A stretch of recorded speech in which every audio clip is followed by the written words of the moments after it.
दोस्तों, आज हम सुनेंगे धोखेबाज पत्नी की कहानी। पुराने ज़माने की ये कहानी है। एक प्रदेश में एक व्यापारी ने प्रेम विवाह किया। हालांकि तब प्रेम विवाह करना कोई छोटी या आम बात नहीं थी, लेकिन फिर भी व्यापारी और उसकी प्रेमिका, जो अब उसकी धर्मपत्नी बन चुकी थी, उनका सच्चा प्रेम देखकर लोगों ने उन्हें स्वीकार कर लिया और लोग उनके प्यार की मिसाल देने लगे थे। वे दोनों भी अपने प्यार से भरी नए संस्कार में काफ़ी खुश थे। लोग ये देखकर हैरान रह जाते थे कि उन दोनों में कभी किसी वस्तु या विषय को लेकर कभी झगड़े नहीं होते थे। व्यापारी और उसकी पत्नी ने अपनी ब्याह की रोशनी सदा रोशन रहे, इसलिए एक नियम बनाया था। उन दिनों लोग रात को छतों पर मशाल जलाया करते थे ताकि घर आंगन में उजाला रहे और सोने के समय उन्हें बुझा देते। प्रेमी जोड़े ने तय किया था कि वे जब तक साथ रहेंगे तब तक उनके घर की मिसाल जलती रहेगी। अब रात होते ही पूरे प्रदेश में अंधेरा हो जाता, लेकिन एकमात्र इस व्यापारी का घर रोशनी से जगमगाता रहता था। इस प्रदेश का राजा एक बड़े से महल में रहता था। हर रात को सोने से पहले वो अपनी रानी के साथ महल के छत पर जाकर आसमान के नज़ारे देखता था। एक बार जब राजा अपनी रानी के साथ छत पर चंद सितारे देख रहा था, तब दोनों की नज़र व्यापारी के जगमगाते घर पर पड़ी। राजा और रानी दोनों ही उसके बारे में चर्चा करने लगे। राजा ने कहा, इस प्रेमी जोड़े में पति समझदार है, इसलिए उनका साथ अच्छे से चल रहा है। रानी राजा से सहमत नहीं थी। रानी का कहना था, जरूर पत्नी ही ज़्यादा समझदार होगी और वह पति के और उसके घरवालों के गलतियों को नज़रअंदाज कर देती होगी। इसके बिना उनके परिवार का इतने अच्छे से चलना संभव नहीं है। राजा रानी की चर्चा बहस में और फिर बाद में झगड़े में बदल गई। अंत में राजा ने कहा कि हम क्यों झगड़ा करें, एक काम करते हैं, उनकी परीक्षा लेते हैं और देखते हैं कौन ज़्यादा समझदार है। रानी को भी यह सुझाव पसंद आया। राजा ने उनकी परीक्षा लेने के लिए एक योजना रानी को बताई।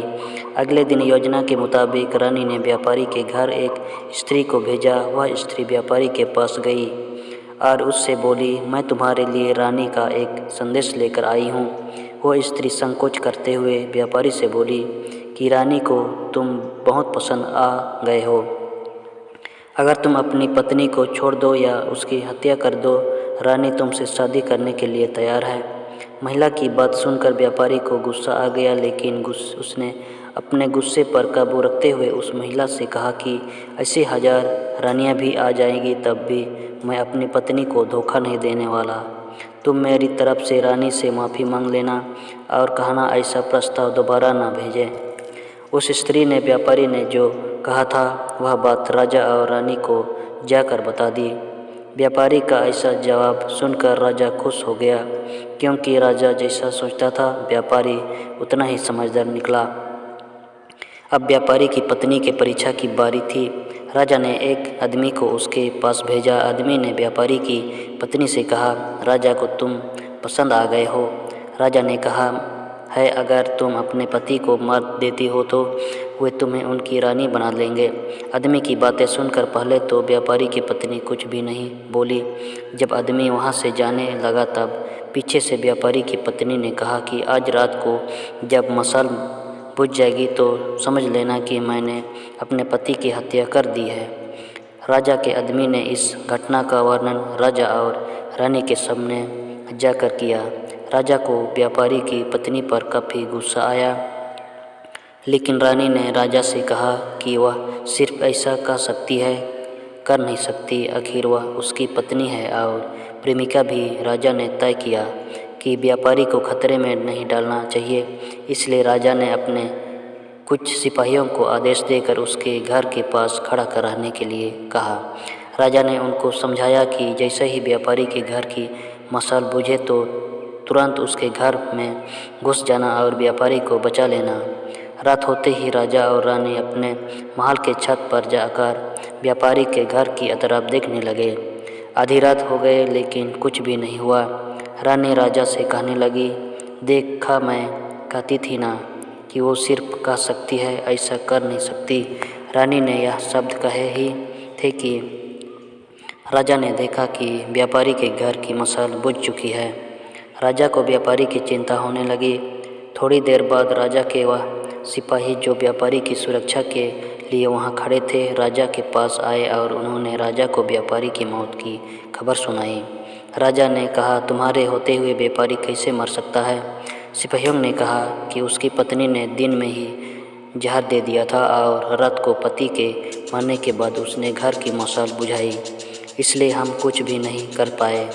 राजा को इस घटना से न सिर्फ व्यापारी की पत्नी से बल्कि औरत जात से ही नफरत हो गई। व्यापारी की पत्नी के बेवफाई के विचार उसे पूरी रात आते रहे। राजा उस रात एक भी मिनट सो नहीं पाया। राजा को इस बात का काफ़ी पश्चाताप हुआ कि उसकी वजह से व्यापारी को अपनी जान गंवानी पड़ी। सवेरे राजा ने अपने एक मंत्री को बुलाया और उसे आदेश दिया कि मैं शिकार करने जा रहा हूँ। जब तक मैं लौटूंगा इस प्रदेश की सभी महिलाओं को गला काटकर मार देना।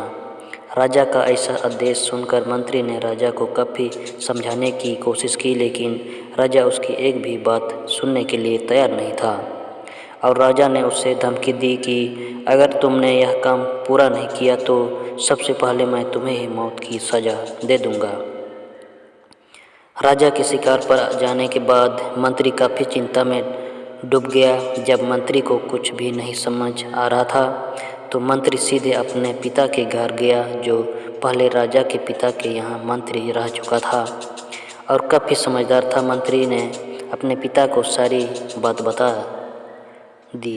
बेटे की बात सुनने के बाद उसके पिता ने उसे कहा कि सबसे पहले तुम कहीं पर छुप जाओ, क्योंकि राजा जब लौटेगा और देखेगा कि तुम उसका हुक्म नहीं माना है तो वह तुम्हें सजा देगा। मैं देखता हूँ, किसी तरह राजा को समझाता हूँ। रात को जब राजा लौटा और उसने देखा कि उसके प्रदेश में सभी महिलाएं पहले की तरह ही अपना काम कर रही है, घूम रही है, तो उसे मंत्री पर बहुत गुस्सा आया। हर जगह तलाश करने के बाद जब मंत्री नहीं मिला तो राजा सीधे मंत्री के पिता के घर जा पहुंचा।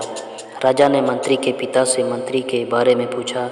मंत्री के पिता ने राजा को शांत करने के लिए पानी दिया, बैठने के लिए कहा और बाद में राजा से पूछा कि आप क्यों सभी महिलाओं को मारना चाहते हैं। राजा ने व्यापारी वाली पूरी कहानी मंत्री के पिता को बताई। मंत्री के पिता ने राजा से कहा कि आपने जो फैसला किया है मैं उसे सही या गलत नहीं बता रहा हूँ, लेकिन मैं जो एक छोटी सी कहानी जो मैं जब मंत्री था तब मेरे साथ घटित हुई है वह मैं आपको सुनाता हूँ। उसे सुनने के बाद आप जो फैसला करेंगे वह हम सब मान लेंगे। मंत्री के पिता ने कहा, एक दिन मैं जंगल से गुजर रहा था। अचानक एक नकाबपोश घोड़े पर सवार होकर आया और मुझे बंदी बनाकर घसीटते हुए कब्रिस्तान ले गया। वह मुझे एक कब्र के पास लेकर आया। वहाँ पर पहले से एक कब्र खुदी हुई थी और एक सर कटा आदमी उस कब्र में था। उस नकाबपोश ने मुझे उस कब्र में मिट्टी डालने के लिए कहा। जब मैंने कब्र को पूरी तरह मिट्टी से ढक दिया तब उसने मुझे बाजू में एक और कब्र खोदने के लिए कहा। मुझे लगा यह दूसरी कब्र मेरे लिए ही खोदी जा रही है।